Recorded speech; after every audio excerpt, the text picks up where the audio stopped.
Olá, estamos aqui na loja Galançom para mostrar para vocês como é que se desmonta o painel do HB20.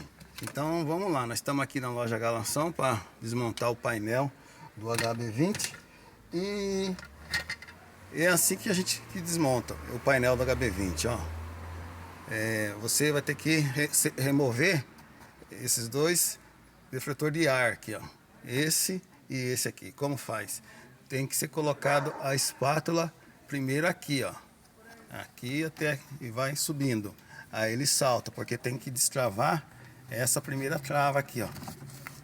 Essa maior aqui, ó. Tá vendo? Aí destravando essa, aí ele já sai para fora. Olha, ó. Fica assim. Nós já destravamos para mostrar, né? Para fazer o vídeo ser mais fácil, para não ficar muito comprido o vídeo. Então aqui, ó, essa trava aqui. E do outro lado, a mesma coisa. Coloca bem aqui, ó, nesse comecinho aqui, ó, que vai, a trava tá ali, ó, olha lá. Certo? Destravou, beleza. Tirou ali, né? Tirou aqui do HB20, né? Aí tira essa outra aqui, ó. Aí ele tem 4 parafusos. Aí com a Phillips, é só soltar.